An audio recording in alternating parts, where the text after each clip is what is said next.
दोस्तों बहुत ही shocking update आ गई है और इतनी बड़ी रेटिंग एजेंसी अगर आपसे कह दे कि आपको इंडियन स्टॉक मार्केट में नहीं, आपको इन बाजारों में निवेश करना चाहिए या इन्वेस्ट करना चाहिए, जिसने इंडिया को पिछले 3-4 साल में केवल ओवरवेट की रेटिंग दी हो, केवल बड़े टारगेट दिए हो, सबसे अच्छी प्लेस बताया हो, तो ये निफ्टी के लिए बड़ी शॉकिंग अपडेट है।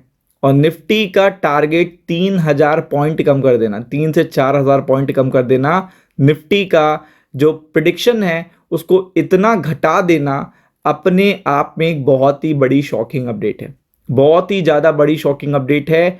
और अगर आप देखेंगे तो यहाँ पे ये चीज़ निफ्टी को मंडे स्टॉक मार्केट को निफ्टी बैंक को असर करने वाली है, मतलब क्लियरिटी के साथ असर करने वाली है, चूंकि बहुत ही बड़ा डेंट लगाया है नोमुरा ने। नोमुरा आपको पता है वेल नोन रेटिंग एजेंसी है और जब भी ये कुछ बताते हैं तो फैक्ट के साथ बताते हैं। उन्होंने एक बड़ी चिंता की बात ये बताई है कि अभी तक बाजार को जो थोड़ा बहुत संभाले हैं वो डोमेस्टिक इन्वेस्टमेंट संभालें।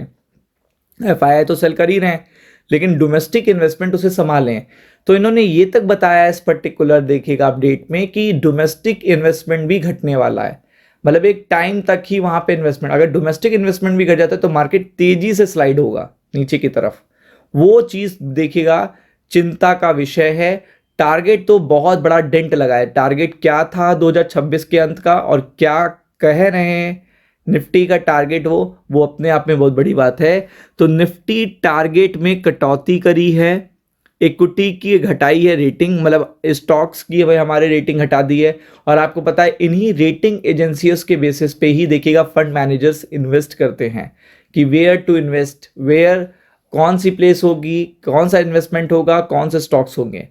तो आप देख सकते हैं मार्केट में देखिएगा बड़ा असर पड़ेगा इस पर्टिकुलर अपडेट का। तो आपके लिए जानना जरूरी है कि अगर आपसे बताया जा रहा हो कि आपकी रेटिंग 29,300 है और अचानक से आपको बता दिया जाए 24,500, तो डिफरेंस देख लीजिए कितने का आ गया, तकरीबन 4,500 से ज़्यादा का, मतलब 4,500 से भी ज़्यादा का डिफरेंस यहाँ पे आपको देखने को मिल रहा है। अब आप समझ लो मतलब 5,000 के आसपास का डिफरेंस देखने को मिल रहा है।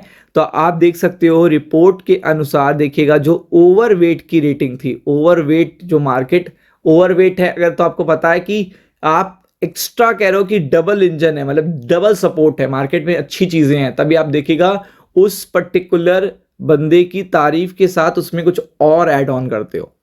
तो वो चीज घटा के उसे न्यूट्रल कह दिया, कॉमन मैन कर दिया, मतलब निफ्टी को कह दिया कॉमन मैन है, मतलब अब सिनेरियो चेंज हो चुका है।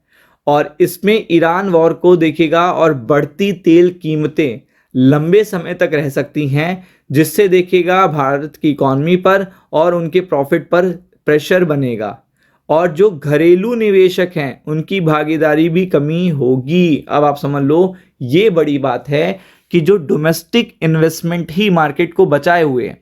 अगर आप कहोगे इस समय मार्केट में सपोर्ट कौन दिए हुए, डोमेस्टिक इन्वेस्टमेंट। अब वो डोमेस्टिक इन्वेस्टमेंट को ये कह रहे हैं कि वो क्या होगा, थोड़ा सा अच्छा नहीं रहेगा, सपोर्ट नहीं करता रहेगा। तो आप देख सकते हो कि इसका बड़ा इंपैक्ट है। इन्होंने पहली वजह बताई है तेल की कीमत, लेकिन ये सब जानते हैं तेल की कीमत इंडिया के लिए बहुत ही ज्यादा चिंता का विषय है, क्योंकि India is most populated country. India कोई छोटी कंट्री नहीं है जो बहुत कम जरूरतें हैं, बहुत कम देखिएगा कंजम्पशन है।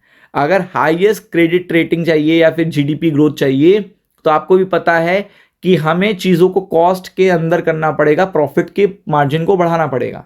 लेकिन वो अगर कॉस्ट बढ़ जाती है तो प्रॉफिट मार्जिन अपने आप कम हो जाते हैं, तो उसका इंपैक्ट पड़ने लगेगा। तो स्ट्रेट ऑफ हॉर्मुज से देखिएगा बड़ा असर पड़ सकता है। घरेलू निवेशक का सपोर्ट कम होगा, ये चेतावनी दी है, ये देखिएगा चेतावनी। और अगर ये कम होता है तो आपको भी पता है फिर निफ्टी स्लाइड तेजी से होगा, नीचे की तरफ स्लाइड ज़्यादा तेजी से होगा। ऑलरेडी आप देख सकते हो निफ्टी 500 गिर रहा है, 500 उठ रहा है एक एक दिन में। तो आप समझ सकते हो एक एक इम्पैक्ट कितना पड़ रहा है। फिर अगर आप देखेंगे इन्होंने ये तक बता दिया है कि एआई और टेक्नोलॉजी फैक्टर भी चिंता है, मतलब आईटी सेक्टर जो सेकंड सेक्टर है उसमें टेंशन दे दी है।